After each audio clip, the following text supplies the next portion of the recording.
Hello, everybody. On today's episode, I have on an author, podcast host, entrepreneur, and host of a recently created late night TV style show. He is author of the book, The Golden Key. Everybody, welcome Brandon Beachum to the show. Welcome, Brandon. How are you? Hey, excellent, excellent. Thank you for having me. Yeah, thank you for coming on my show. Why don't you tell the audience a little bit about yourself? Well, let's see. My favorite color is red. No. Um, let's see what to tell. I've been a serial entrepreneur since childhood. Uh, Passionate about exploring the ultimate nature of reality, spirituality, consciousness, helping people to shift their perspectives to create more magic in their life. And I've found an outlet for doing that by um, sharing my own podcast, Positive Head, about 1,500 episodes. So been at it for a while. Um, and My late night style show, Optimistic, as well. Most recently, my book, The Golden Key, which is all the various ways that I aim to, help people to shift their perspectives and create more magic in their life. Yeah, so you have like something like 16 million downloads of your podcast, something like Something that. like that. Something like that. Yeah, it's been, been doing it for a while, and so been, it's one of those things that's definitely sort of grown over the years and has reached a lot of people, and it feels really good to, you know, get feedback. I know your podcast is newer, so I'm Yeah, sure any feedback you get is like fuel to the fire to keep you going, and that's never really stopped for me either. So it yeah, feels really good absolutely. to reach and help people. Yeah, it's amazing. Hear some of your episodes, and you have episodes specifically for people who are reaching out to you. Like the other day, I was listening to Monsters.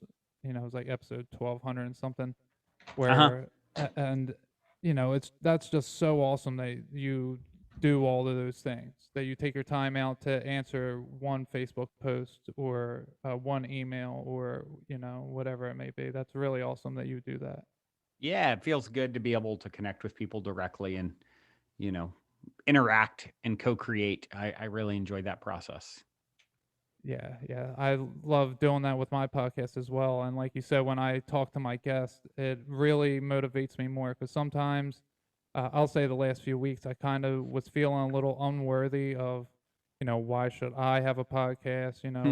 What Mm-hmm. makes me think that I should be doing this? And then today I starting to come to a realization that I am worthy of Mm. talking my story and interviewing different people and hearing their stories. Yeah, it's great that you bring that up. It's something that I talk about a lot is that we are all so worthy. I mean, literally, you are the evolution of 14 billion years of the physical universe. It is lived out. I mean, the particles that make you up, the atoms that make you up, have been here the whole time. Actually, that lived out their original journey was part of a star who had its childhood, its middle age, its old age, and had a final violent explosive death as a suiting of a star. Its guts were strewn across the cosmos and ultimately reformed as you. And so you are literally made of stars. You are a star. And, just looking at your ancestors, the last, uh, few hundred years, I think the last 400 years, you've had like 2,000 grandparents. Think of Wow. all the choice points and Mm. pain and challenges and love and loss that have happened for you to be here now, to be able to exist and have this conversation. So whenever you doubt your worth, what you're really doing is insulting the entire universe because it has Mm. paid such a cost for you to be. And when you tell the story that I'm not enough, you are powerful enough to create that experience to feel real and to be reflected in some way, shape, or form. But at the end of the day, it's just it's like, I like to say there's only one truth, your truth, because you're so powerful. You create your truth to be. So abracadabra translates to I create as I speak. So you're Mhm. literally spelling with your beliefs and with your words. and your words are your wands. So choose wisely. And, anything that you see that you are admirable of, let's say another podcaster, for example, you're new on the journey. I'm pretty veteran at this point, I guess, by most standards, you'd say. It's Oh like yeah. we couldn't be interacting if it wasn't a vibrational match in some way, shape, or form. You can't attract anything into your world that isn't a vibrational match in some way, shape, or form. So instead of, a lot of people can create this idea that, oh, look at so and so on Instagram, and I could never be that, and she's so beautiful and so talented, and instead of creating separation in that way, I say look at it as, wow, out of the billions of things vying for my precious attention, this is the thing that's front and center in my consciousness and awareness, because I'm such a close vibrational match to it. Mhm. That which is like it's unto itself is drawn. Water seeks its own level. So you're attracting things that are a vibrational match to you in some way, shape, or form. So that's how I approach something that I admire or want to see more of in my life, instead of focusing on the difference in the lack that between us, and or me, or in the thing. I create connection, and this is the difference between Mhm. looking at things as an extension of you versus separate from you. Right, right, and that's how I live my life. My life is one big synchronicity after the other anymore. And Mm. it's quite amazing once it starts happening. Just the breakneck speed at which it goes, and it's just nonstop. It's over and over and over. And some people, they pay attention to it closer than others, Yep. and once you start paying attention to it, it has your attention, and it's like, okay, I'm doing the right thing. That's how I look at it. That Mm. okay, Yeah. I'm waiting for the right thing to occur, and when it's there for me, I go and I jump on it because I recognize because I'm looking for it. Yeah. Right. Yeah, I like to think of it as like, as you get more in alignment with your higher self, it becomes, because we're all, as Ram Dass put it, we're all just walking each other home. Right. And if we're on our way back to home where we came from, remembering, coming back together, this journey to oneness that we're on. Right.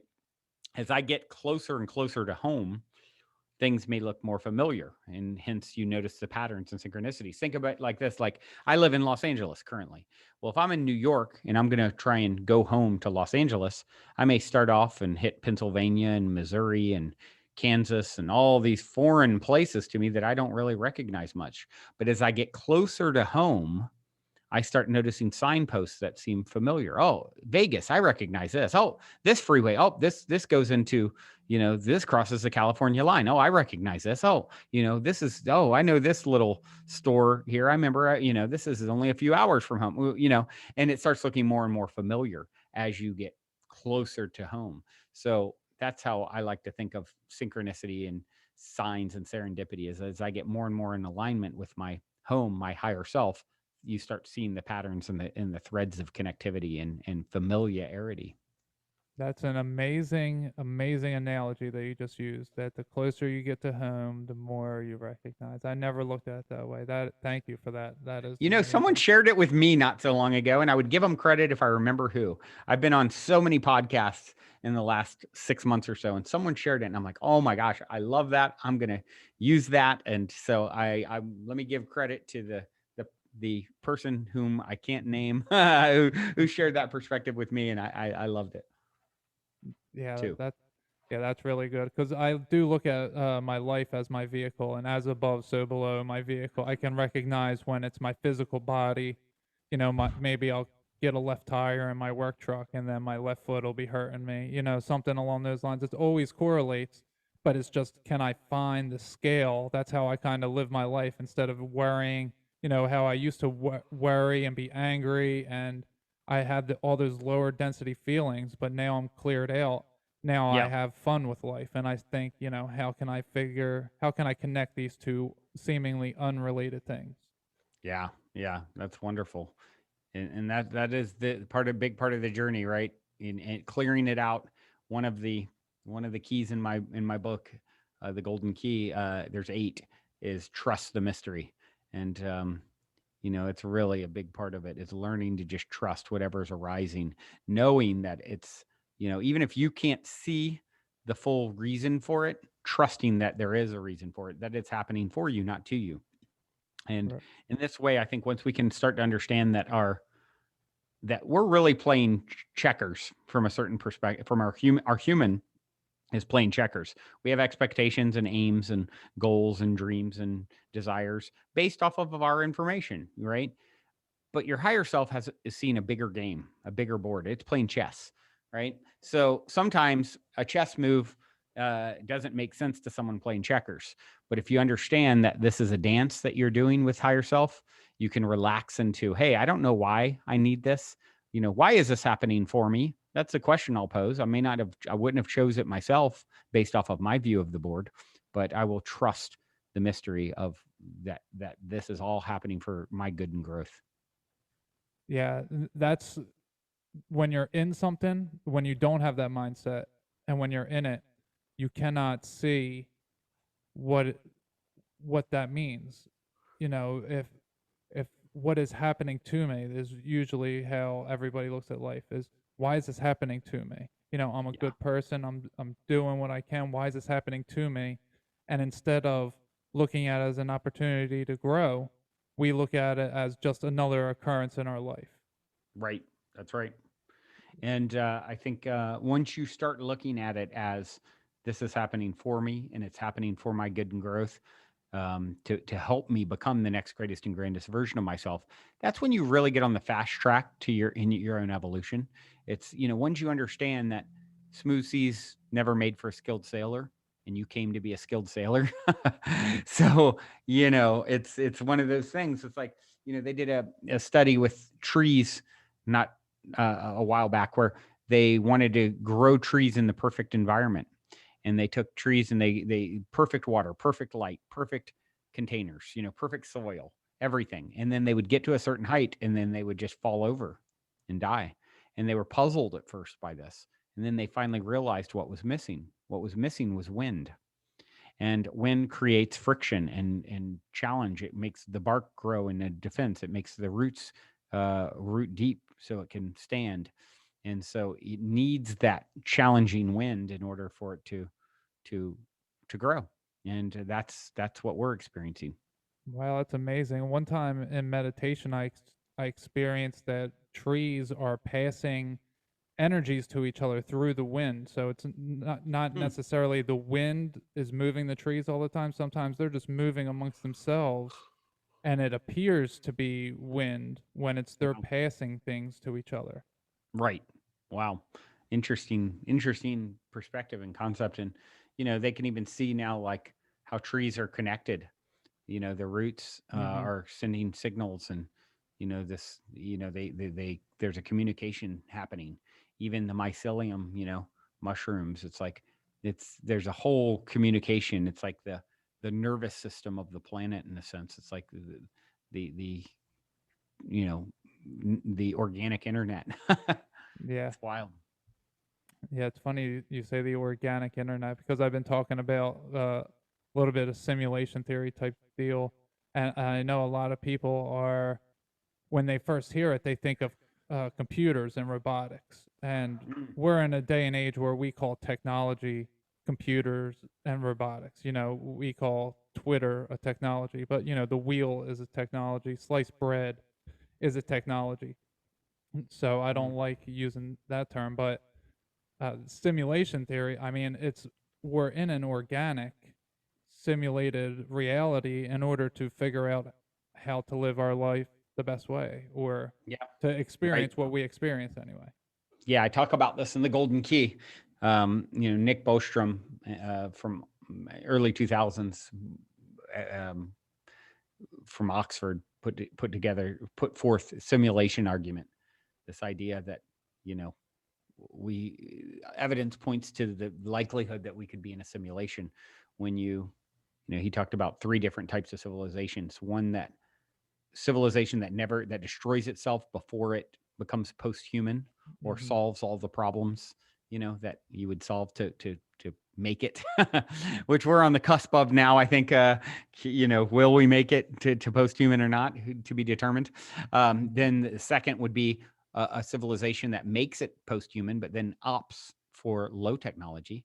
And then the third would be um, a a civilization that makes it post-human, survives to post-human status, but continues to develop technology, in which case they would most certainly can start simulating themselves, right? Making simulated, and I mean, we're already doing it with games like The Sims and things more Hmm. complex than that, you know, and he called it simulated ancestors.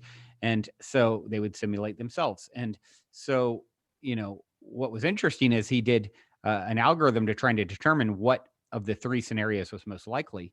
And what he found to be most likely was post those making it post-human and opting for high technology.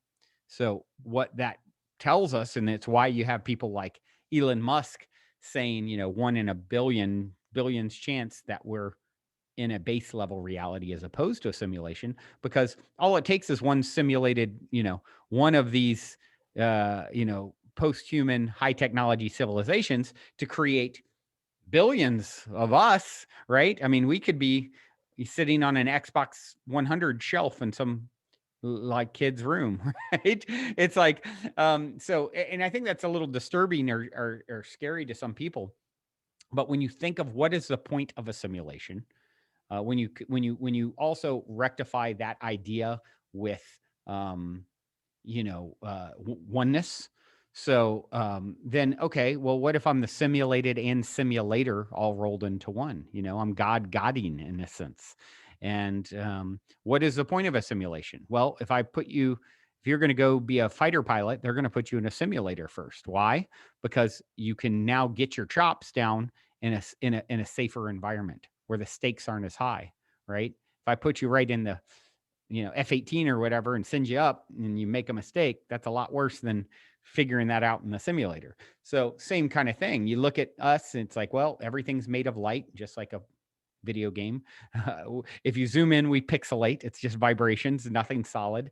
You know, someone Hmm. programmed uh, physics. You know, there's a program. So it gets really interesting when you start playing with this simulation argument, and it's why you have some of the brightest minds saying, yeah, I mean, chances are it's all things point to, and then you have things like today. My friend Robert, I don't know if you've ever are familiar with Robert Edward Grant, very interesting guy No, I'm who not. he big time CEO, ran like Bosch and Loam at one time, and big wig business guy who had a very profound sort of spiritual moment that he shared with me in private that sort of blasted him open and led to him all of a sudden downloading all this mathematics that he before this he wasn't into mathematics. Now he's like a math genius, and it ties into a Oh past wow. life, and a potential what from all signs point to a potential past life. And it's pretty interesting. But he just posted a little bit earlier today, on July 13th, 2021, an article titled "We Now Have Precise Math to Describe How Black Holes Reflect the Universe." And a friend of his, and then he tags him, at forwarded the article to me this morning at sciencealert.com. The article is about a new physics paper published just last week by physicist Albert Sneppen that seems to be getting a lot of attention amongst the physics community. The mathematical thesis of the article presents the following salient and critical equation to describe how light of the universe is reflected from black holes to project the entire universe. And then he goes on to share the equation. He goes, "This is remarkable." As I posted the nearly identical equation back in October. You can see it here. And then he shows his equation, almost the same thing. And then he goes on to say, using second order differential equations, Albert Sneppen found not only did his solution mathematically describe why the images repeat at a distance of, and then some big formula, but that it could work for a rotating black hole. And that repeat distance is dependent on spin. And then he goes on, Robert Grant goes on to say, sounds a lot like a black hole reflects the entire universe outward like a multidimensional holographic projector. Yet another affirmation of a holographic theory of the universe? Question mark. Wow. Basically, yeah. The black hole sounds like a black hole reflects the entire universe outward like a multi-dimensional holographic projector. Wow. Wow. Could that be what the astral world is then? If they have the reverse of a sun is a black hole? Is The lack of light, is that what that is? Your Wow. guess is as good as mine on that one. It's blowing my mind over here on with Pretty that. awesome. Yeah, and I see that the way the world operates and what happens to us is our emotional state and our mental state. That's kind of like a video game too, Hmm. and we also unlock different things, and everything I believe already exists right now, and that Agreed. anything that's invented is just refound. It's information that exists here that we just Hmm. rediscover, and uh, the way that we learn information is we learn this piece of information when we need to use it next time. But what happens in the beginning of life is we get tricked into all this useless information that is no good, and we don't realize that the information that's supposed to come to us comes to us for a reason in order for us to better ourselves in some way, some fashion or some sort. Yeah. Yeah. Absolutely. Fully agree with that. Yeah. So, I mean, what you would just said with all that just goes along with my theories already. But you were saying this is all in your book. So, do you want to go over what the 8 keys are? Sure. Well, Yeah. before Happy before to. you do that, do you want to share your dream that you had on how to share this book? Because this is what really drew me to you. Because I myself have, I was telling you before the recording that I myself kind of wait to see when I get information from the universe, whether it's Mhm. meditation, dreams, or just seeing it in a synchronicity. I kind of Yeah. allow the universe, and that's what you kind of did, right?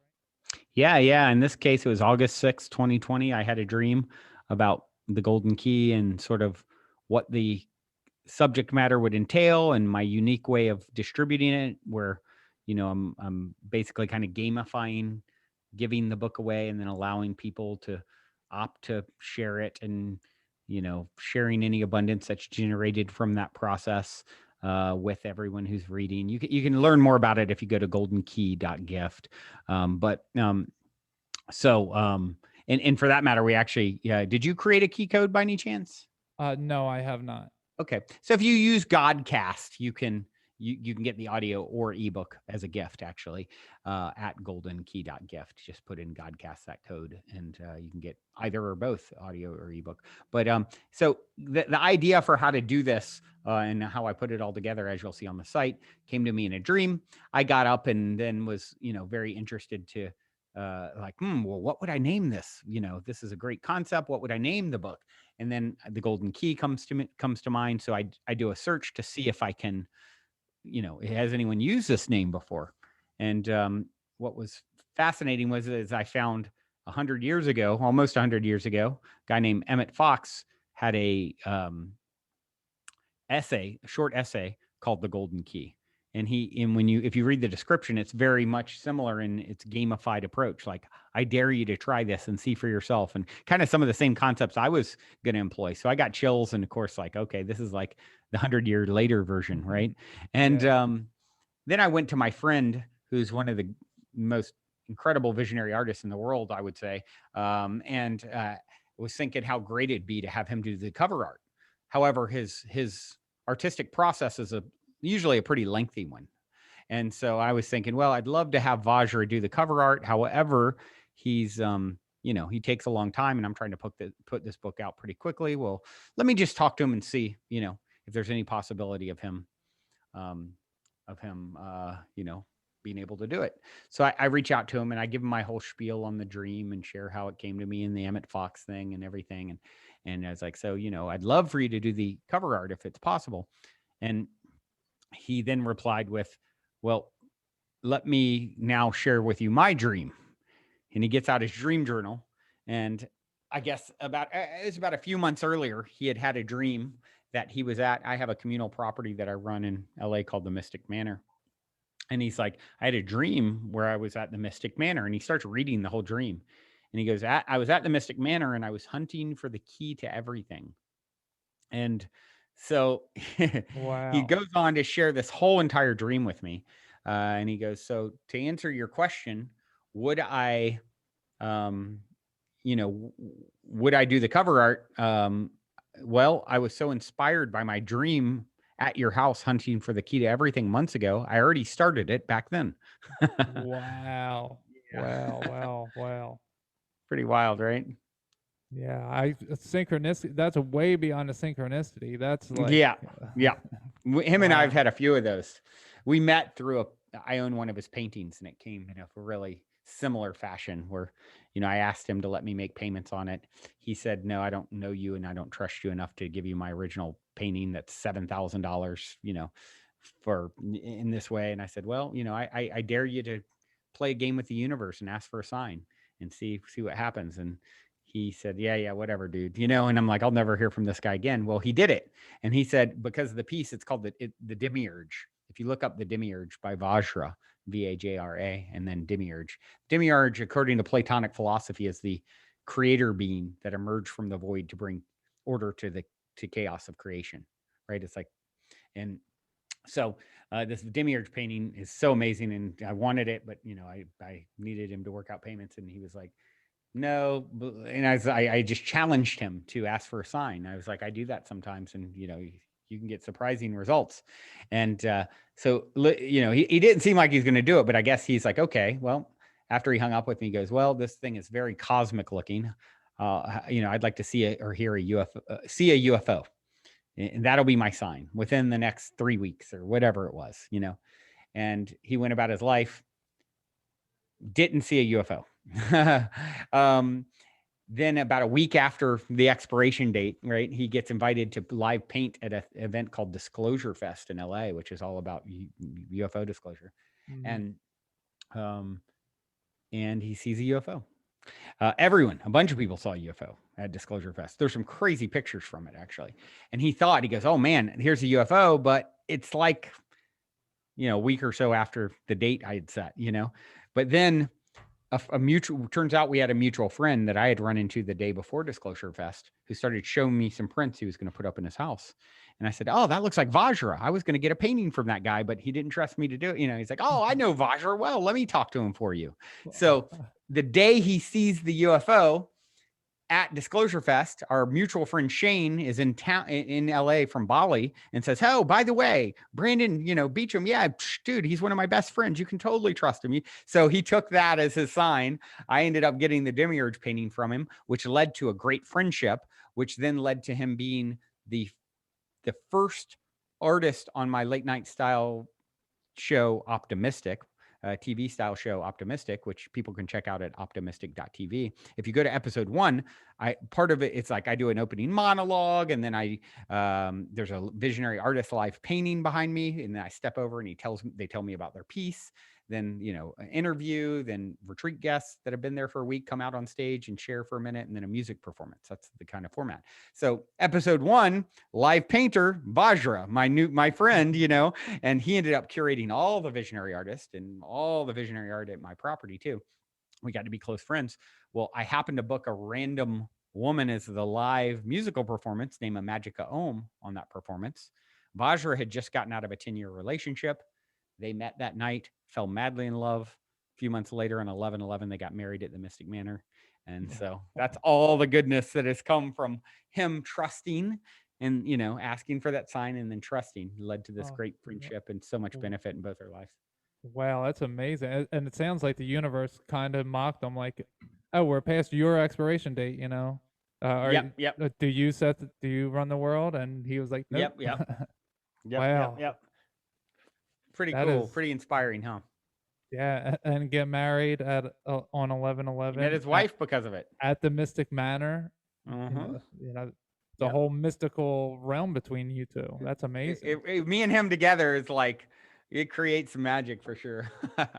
Wow, that's incredible. But do you want to get into the 8 keys of the Sure. book? Yeah, I can. You want me to rattle them off? Yeah. Okay.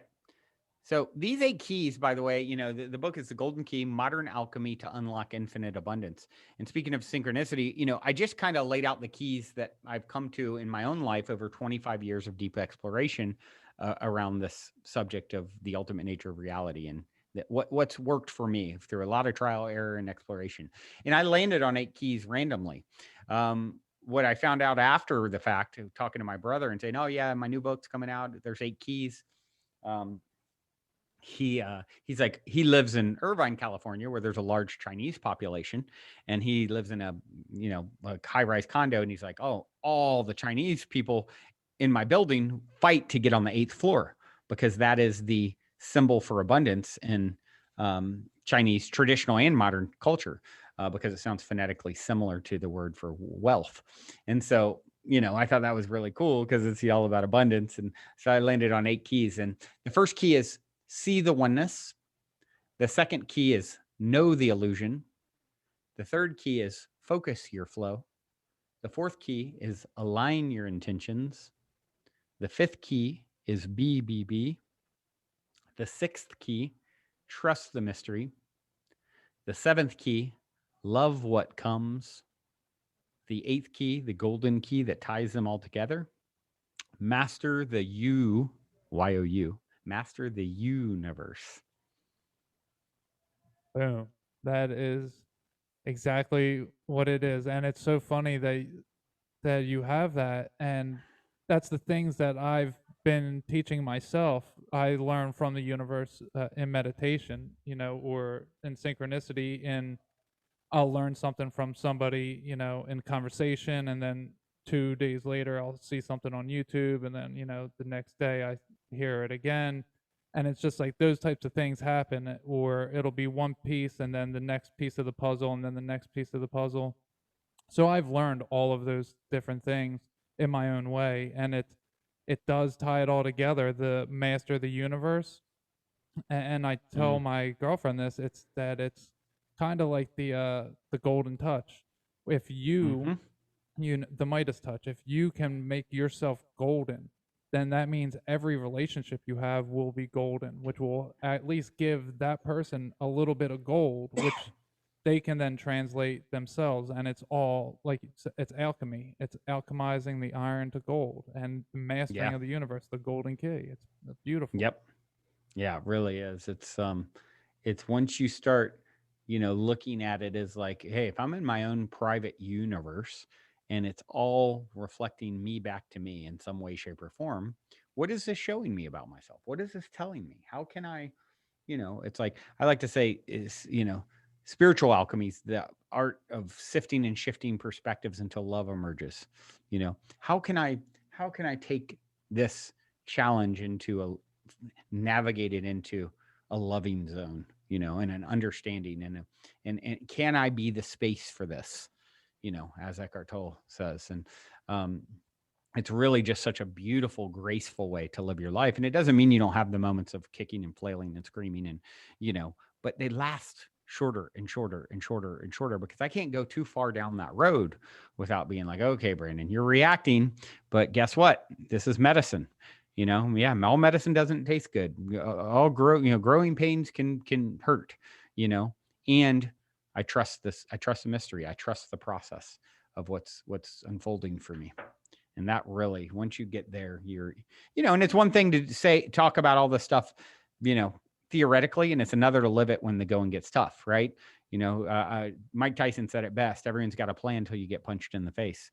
And and Mhm. so that's really a big part of it. It's like understanding it is one thing, and then applying it is a lifelong affair. Yeah, I was actually telling a story earlier to somebody where I had 400 pounds of chicken and cheese fall on top of me, and I landed right on my tailbone, but it was like kind of below my tailbone. It was like right at the top of my butt crack. Uh, and I was in so much pain that I couldn't get out from under the trailer. I didn't feel my legs, so I had to slide out with my hands. And the first thought Wow. that I had was, so this was in January, but I mean, I was healed completely and even better than I ever was like 2 weeks later. Because I realized in the moment it was all a spiritual, mental, emotional thing, that it was breaking me free from my root chakra. All my anger and rage was being cracked out of me. So I'm very psychic, and I saw the sludge. My root chakra was cracked open, and psychic sludge started coming out. But the first question on my mind was, why is this happening to me? Why is God doing this to me? And then I recognized in the moment, and I said, oh, that's why. Because I still have that thought, and that thought has to come out, and the only way to get that thought out is to have this happen to me, or something along this Mm, line. So I yeah. understood. I was like, all right, it's not the end of the world. And I finished work that day, and 2 days later, I was in this such a joyous emotional state that I threw up what I would call a demon. I saw a serpent trying to swallow my third eye, and I had two big hurls, dry heaves, uh, and I felt that I was spit out by the serpent that was trying to swallow me, and I got like too close, or I don't know what it was, but I had the intuitive thought that I was saved by Christ, and I Mm, was I was in a state of nirvana for 10 straight days. You know wow. that feeling of mushrooms gives you, that 10-minute feeling of love, like that infinite love that no one can give you. I had that for 36 hours after this event occurred to me.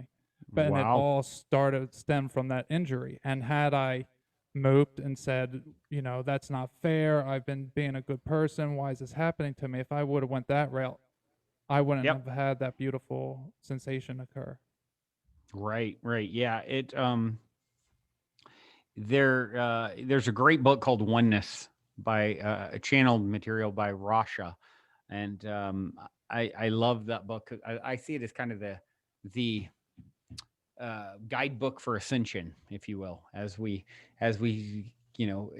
go down this path of ascending and becoming more of who we're meant to become. Here's some of the side effects and symptoms and scenarios that you can expect, and it's really powerful. One of the things she talks about is sometimes injury or sickness, and you're thinking, hold on, why is this happening? I'm doing good, this shouldn't be happening.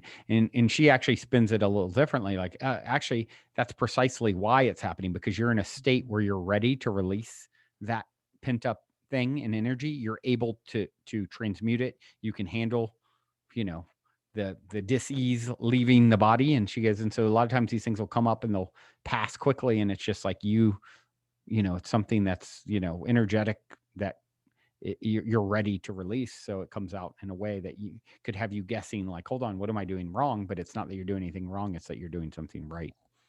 Wow, that's so perfectly put, because that's how I felt. And recognize it, and not just in that moment, but I have things happen to me in my daily life like everybody else.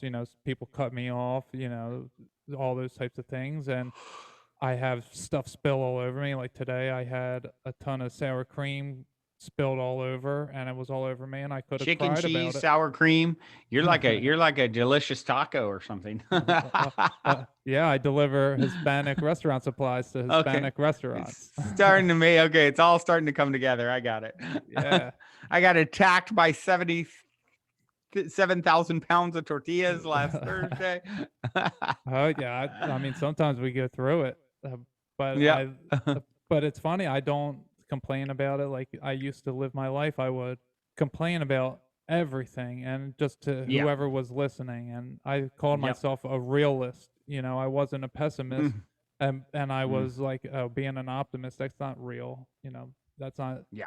People Right. don't actually feel that way until I started actually feeling that way. Yeah. Right. Right. Yeah. Good for you, man, because a lot of people don't uh don't make it out, Yeah. they don't make it through all that. So Well, the it's fact that for you people. Sorry, go ahead. no, go ahead. I was going to say, the fact that you were there and now you're here, seeing things as clearly as you are, that's definitely an inspiration. Yeah, and it's people like you have been doing it for so long, who have been pumping it out to so many different people. I mean, 16 million downloads. That's a lot of different listens. That's Yeah. so much positivity that's being pumped into the universe. And I mean, the title of your podcast is called Positive Head, and your late night style TV show is Optimist, or Optimistic. Optimistic. Yeah, Hmm. I mean, it's all about positivity. You can tell right from the get. And that you have that many people coming to you, that means that many people are looking for positive material. So then it's Yep. therefore transferring, reflecting back to the universe, and so on and so forth. So it's Yeah. people like you've been doing it for a long time. So I want to thank you for doing everything you've done. Thanks for saying that. Yeah, my pleasure, of course. I call Yeah. it the good kind of selfish. I know the more I help others, I teach best what I most need to learn. And the more I help others along the way, the more comes back to me because it's all, extensions of the one, right? So we're always doing it to self. Yeah, and it's such a fine line between excuse me, it's just such a fine line between selfish and self-loving. Maybe not self-loving, but healing yourself, having to put yourself first when you haven't for so long. Or Yeah. for some people, they live to please others, and then they come to the awakening part of life, and they're like, it's hard for them to let go pleasing others. It's not an Yeah. easy thing to do. Yeah. Yeah. It's a big stumbling block for a lot of people. I people pleasing and in thinking that that's the right thing, and it's like really, it's one of the greatest, betraying your own truth is sort of the worst thing that you can do. And you think you're doing it to please someone else. You're not doing anyone any favors, not being authentic and not being true. And whose karma are you getting in the way of when you're trying to prevent someone from having a hard experience? Or I have a friend who's people get very attached to her. She's you know really beautiful physically and spiritually, and so it leads to a lot of people just like trying to latch on, Hmm. and she's kind of got that star power. She's been a celebrity and in movies, and multi-platinum selling music artist, and people are just like, it's like they want it, and then she's so empathic and loving, she like feels obligated, and I'm like, it's been a big part of her growth edge. Like, you're not doing them any favors catering to this or feeding into this. Live your truth. That is the most giving thing that you can do. Even if it's going to sting their ego or what they desire from you, that's their medicine. That's where their work lies. You catering to that does no one any good. Yeah, that's perfect. Yeah, enabling, essentially. It's you're keeping them, well, not keeping them because you're not doing it, but you're helping keep them in a state that is not where they should be. Codependence and unhealthy attachment and all those things, and you're doing so at the expense of your own sovereignty. I mean, it's the Hmm. greatest sin you can commit is betraying yourself. Right. So, you know, Yeah. Well, I got a download the other day. I don't like using that term, but I got an information uh, dump given to me that Earth is self and heaven is love, and we come to Earth to find heaven on Earth to find self love. I We like want to, that. That's good. yeah, we become individuals, and we have to learn to love ourselves so that we can then be God. We can love everyone else. Yeah. What really did it for me was, when I figured out that I had so much healing to do, it allowed me to see everybody else in a different manner. Uh, that uh, everybody is coming from a place where they are hurt. And when you're hurt, you want to throw that hurt off of you, so you throw it onto somebody else. So I'm Yeah. angry because my this happened to me at my job today. Now I'm going to take it off of me and I'm going to throw it on you. And then you're going Yeah. to take it and you're going to throw it on someone else. And it's just a pattern Yeah. that everybody gets stuck into. Yeah. Yeah. Totally. It yeah, it happens a lot, doesn't it? Yeah. So often, so many people live their lives in that type of manner, not even knowing what's happening, that they're just taking because they're not healing themselves. So once you start healing yourself and you recognize it, then you can have more compassion for others. And when you have more compassion and they see that you're changed and you're not doing it for selfish reasons, you're not being mean or rude, you're really trying to help them, then they'll still want to heal themselves. They'll be like, oh, I want to do what that guy did because he used to be this way, and now he's being way more compassionate and empathetic and sympathetic. So maybe I should be like that. And then everybody comes to the shadow part of the awakening, and that's the hardest part to do, but it's the most rewarding because it's the hardest. Yeah. Yep. That's exactly right. I mean, how often do you see the heroin addict who recovers so that they can then have the life path of helping other, heroin addicts? It's like, so often these things that are major pitfalls or challenges, it's like the lump of coal is always a diamond in disguise. It's just a matter of how long until it's transmuted if you are Mhm. approaching it from that vantage point. If you approach it and tell the story of it's a lump of coal, it's a lump of coal, abracadabra, you create as you speak, but I believe it's always, going to have its redemption moment. Yeah, and that's I wasn't on heroin, but I was addicted to opiates for 10 years. I was in prison for burglarizing pharmacies, and you Wow. know, yeah, it's just 6 years ago, and I'm 6 years sober now. Well, I've used plant medicines, but I don't consider that to be anywhere in the same class. Right. Yeah, Yeah, so definitely. yeah, so I'm no longer an addict, and I feel exactly what you were just saying, that I went through what I had to go through in order to help everybody else, and that's what my podcast. That's why I made a podcast. That's why I'm doing what I'm doing, because I want to help. And listening to podcasts is ultimately what put me over the top for my spirituality and learning Hmm. information in a new way. Like just hearing other people's stories really was like, oh, I like this type of content. I like listening to real people talk about how what they went through, and I can see the similarities in my life, and I'm going to use this piece of information and that piece of information all in the hopes of bettering myself, and now I'm just returning the favor to everybody that I can. Paying it forward, man. It's Hmm. awesome. Congratulations on your journey. It's Thank you inspirational so for sure. much. Yeah, thank you so much. I mean, your journey as well. I mean, we only got a few minutes left here, but I know that you lived quite the incredible story. So, uh, can you talk briefly about how you came about being with your business, Mm. being an entrepreneur? Yeah, sure.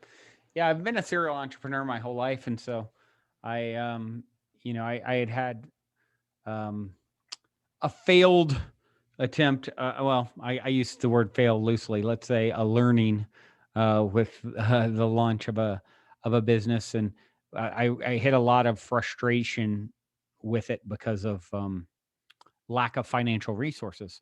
So I really set the intention of I want to manifest more financial resources so that I can do what I want without any inhibition, right? And by all practical, societal standards, I guess you could say. You could say, "Oh, I have a failed business. I'm 30 something years old. I'm staying, needing to stay on my friend's couch at the time."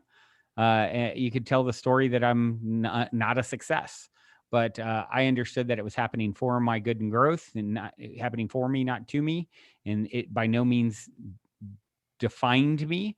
Any failure is not really a failure, it's a learning, right? You either learn or you win. And so I just kept holding the vision of I am, like the book talks about, I am abundance is our birthright, the quintessence of our being, the essence of the essence. I am one with all of the abundance in all of the universe. All the abundance we know of is an extension of self, the one, right? And so I held the vision that I could call in more financial abundance. And that's when it led me to getting a job for someone else for the first time in a long time. That then I saw, in an industry, in this case, it was a travel industry where there was a big hole in opportunity, and by going down that path, I identified an opportunity to start a business, and from there I did, and started testing, with my model, and it went from me to 100 plus employees within about 4 years, and Inc. fastest growing private company in the U.S. and doing 10 million plus a year in revenue. And so it it was great because it was really, you know physical evidence of my spiritual beliefs, if you will. Achieving what 1 in 10,000 entrepreneurs is able to achieve as far as success, you know, monetary success, and the amount of business we were doing, et cetera. So that for me was a big part of my growth. And, then it really was like something out of a, movie script though. We got to where we were being offered to be bought out for $30 million. We got an offer. Within 12 hours of that, we lost 90% of our revenue, and which blew up the offer.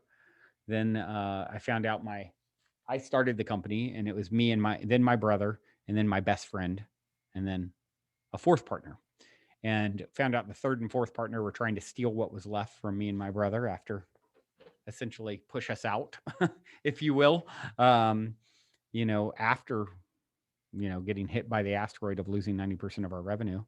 And at that time I walked away. I remember my partner, the one that was my best friend, had said to me months earlier, because I just started my podcast. He goes, "What if your podcast blew up and our fourth partner tried to say that he's entitled to a percentage of it because you started it while you were still working on our payroll here?" That's how these guys were thinking. And I'm like, you know what? I'd give it to them because I'm so infinitely abundant. There's just more where that came from. You don't need to take it from me. You can, yeah, I am abundance. And months later, I got to walk that talk because I found out they were trying to push us out. And I said, you know what? You don't have to try and take it, behind our back. We uncovered it by accidentally seeing emails they were sending between each other, and you can have it. We just want away from your toxic energy. And we walked away. And I told that story for years on my podcast, other podcasts, my hero's journey tale, how I got to walk the talk. And, here's this thing I'd been offered $30 million for months before. I handed over and walked away from. It was painful and in a betrayal of my good friend, and then fast forward to the Golden Key coming out. The day I go to I write about the story in there. If you read about the villain in my story, Eben Alexander, who um, he wrote a really famous book with he was in a coma, Harvard neurosurgeon, had a week-long experience on the other side, came back miraculously after they pulled the plug, and all he remembered was his time there and what he was shown. And he said when he was on my podcast, like, look, a lot of times the villains are your best friends on the other side. They're playing a role for you. And that's what it always felt like with this character, right? And this friend that betrayed me. And so I write about it in my book, and it talked about it for years. Never, I walked away from him December 24th, 2015, and said, I don't want to see you or talk to you again. You can have what's left. I'm out. And fast forward to a few months ago, 6 months ago, hitting print on my book, ordering copies for the first time. Just got done, finishing the book officially. And all of a sudden my phone rings and it's him. And my girlfriend convinces me to answer, and he goes, "Look, I know you probably don't want to talk to me, but I've been on an intense spiritual journey the last few years, and you've come up in my meditations a bunch. And my intuitive friend, something about us writing a book together." And I was like, "Well, I just hit print on the book where you're the villain, so we just wrote a book together." And out of that, we ended up meeting up a few weeks later. A lot of tears. He apologized. The book's all about abundance. Turns out he's stepped into major abundance. He just sold his new business for like 140 million a few weeks ago. So that day I met with him, he just handed me 50 grand. Here, promote your book. Let me contribute. And now we're talk about possibly doing some things together again. He's on this whole path of wanting to. Now we're on the same level. You know what I mean? He's as into this stuff as, whereas back then I was the crazy one, and him and the other partner, the crazy spiritual, whack job branding. Let's get rid of him. Screw him. Where there's just, at all costs, like manipulation and ego. And now he's like more into it than I am. It's hilarious. So it's just all divine design, right? And I took the high road, and now it's coming back to me in this beautiful way that, and then I went I started telling right after this happened, I started saying, wow, it's like such a story of redemption. Right. And then a new book came out right after mine, a month later, right after this happened, on Amazon. That's a fiction book called The Golden Key, A Story of Redemption. No way. It's crazy, man. It's crazy, but it's true. Wow, that's a huge synchronicity right there. I mean, that's the universe telling you, "Yep, look at what you did." Yep. Look at what you did. Yep. It's a Well, beautiful thing, man. It's a beautiful opportunity. And once you can see that it's happening for you, not to you, it isn't over if you haven't won. That lump of coal is now turned into the most beautiful diamond. And now I got my friend back, but he's on this spiritual path. He's got so much abundance flowing in, and he wants to use it for good. And, you know, so it's going to be interesting to see where it takes us. wow, that is a phenomenal way to end this episode. But that is that is an amazing story. You know, from a couch to Mm. from your friend's couch to a $30 million offer and making tens of millions of dollars every year. That's just an incredible And then story. losing it all, then getting losing it Yeah, all, losing it and all. then Right. being betrayed, and then all of a sudden the betrayer coming back, That better than sounds like ever. a failed Hollywood movie script. Like, oh, no It's one will like believe I that. am, yeah, my soul like wrote this whole thing. I apparently Oh, our lives are our soul's works of art, and just remember, you've never seen a great work of art without shadow in it. wow. Well, that's a that's a good line. I'm gonna use that one. Hmm. It's a good one, right? It's truth. Yeah, for sure. Is there any final words you'd like to leave our audience with? I would just love to thank you all for showing up and doing what you do and remembering any of this. If you find any of this inspirational, it's because it's such a close vibrational match to you and reflection of you that you're calling it in. Otherwise, you couldn't be here and hearing this conversation and these words. And so I just like to say congratulations for doing the work that you've done. The world needs you. You are as worthy of an incredible success story, abundant story as anyone ever has been, could be, or will be. It's time you start telling that story and believing it and feeling it in every ounce of your being. And I believe in you, and I would love to continue to support you, of course, on your journey by, you can tune into my podcast if you like. It's definitely, as I say, it's a daily conscious effort to maintain an elevated vibration, and that's why we do 5 episodes a week of the Positive Head podcast. And then, of course, if you'd like to enjoy the book, The Golden Key: Modern Alchemy to Unlock Infinite Abundance, if you go to goldenkey.gift and you use the code Godcast, all one word, Godcast, you can get the audio and or ebook. And that's, what's great about the book is it's 25 years of exploration of this stuff, condensed down into 3 hours to listen to, or 100 pages to read. So it's truly my distilled, you know Brandonisms, if you will, on my take, my spin. I like to say I'm a thought leader DJ, and so spinning a lot of other thought leaders and putting my own flavor on it. And yeah, I'd love to gift that to all of you as well. Well, thank you so much for that. And I did. I sorry, I lied. I have one question. One final question for you. What do you like to do to relax? You know, what is your most grounding, relaxing activity that you like to do when you're having maybe a tough time in life? Mm. I've recently really started to enjoy breath work. Breath work is really, it's such a natural high, Mm-hmm. and it's so simple, you know. Yeah, I saw Deep breathing geometric. for a few. I saw geometric shapes when I did it the first time. The Wim Hof method. Wow. I started seeing right in front of my face red geometric shapes, Aztec Wow. symbols. That was Wow. wonderful. Beautiful. Yeah, it's really such a, you know, um, breath is such a powerful thing. I mean, in between birth and death, if you combine birth and death, you get breath. Mm. And it Mm-hmm. is our connection. It's like, you can go 40 days ish. They call it like the rule of fours, like 40 days without food, ish, uh, 4 days without water, and 4 minutes without air. And air is the only thing that's still completely free. It's infinitely abundant. So if you look at the air, oxygen, as a symbol of the abundance that is your birthright, it's the most, the thing you need the most, and it's everywhere for you. So drink in more of it, take in more of it, and every time you do, remember, I am infinite abundance. I am that which I seek. I am infinite abundance. I am that which I seek. Beautiful. And of course, everybody listen, I'll have all the links in the description. I want to thank you again so much for coming on. It was an honor to have met you and for you to come on to my podcast and give the information you did. I mean, I'm sure it'll help many, many people. It's definitely helped me being able to have the opportunity to share and express. So thank you. Anything from there is an icing on the cake, and thank you for giving me the opportunity. Oh, you're so welcome. All right, everybody. Have a great and safe night. I'll talk to you later.